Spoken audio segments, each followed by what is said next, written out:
ഇത്തരം മക്കൾക്കെതിരെ നിലവിലുള്ള നിയമത്തിന്റെ ആക്ട് അനുസരിച്ചിട്ട് ശക്തമായ നടപടി എടുക്കണമെന്നാണ്. ഇത്തരം സംഭവങ്ങൾ നടക്കുന്നതിന്റെ പ്രധാന കാരണം നമ്മുടെ നിയമ വ്യവസ്ഥ നോക്കുകുത്തിയാൽ മക്കൾ ഉപേക്ഷിക്കപ്പെടുന്നവരുടെ എണ്ണം നമ്മുടെ കേരളത്തിൽ ക്രമാതീതമായി വർദ്ധിച്ചുകൊണ്ടിരിക്കുകയാണ്.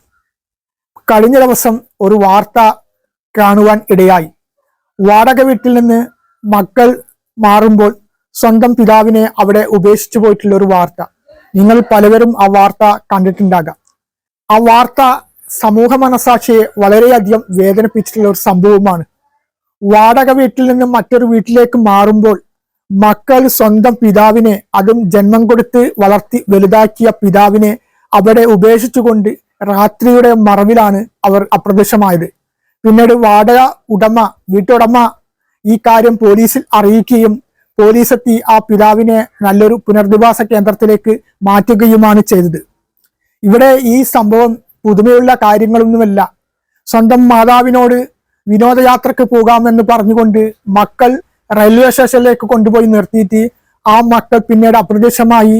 ആ റെയിൽവേ സ്റ്റേഷനിൽ മക്കളെ കാത്ത് ദിവസങ്ങളോളം നിന്ന ഒരു മാതാവിന്റെ ഒരു വാർത്ത നാളുകൾക്ക് മുമ്പാണ് നമ്മൾ കേട്ടത്.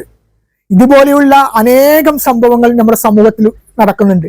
ഇവിടെ ഇത്തരം സംഭവങ്ങൾ നടക്കുന്നതിന്റെ പ്രധാന കാരണം നമ്മുടെ നിയമ വ്യവസ്ഥ നോക്കുകുത്തികളാകുന്നത് കൊണ്ട് മാത്രമാണ്.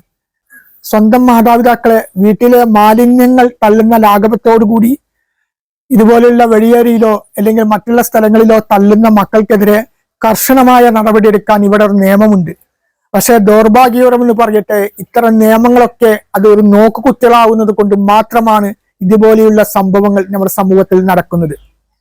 അതുകൊണ്ട് ഇത്തരം മക്കൾക്കെതിരെ ശക്തമായ മാതൃകപരമായിട്ടുള്ള ഒരു ശിക്ഷാ നടപടിയിലേക്ക് പോയാൽ മാത്രമേ ഇതുപോലെയുള്ള തോന്നിവാസങ്ങൾ നമ്മുടെ സമൂഹത്തിൽ നിന്ന് കുറച്ചെങ്കിലും മാറ്റപ്പെടാൻ പറ്റൂ.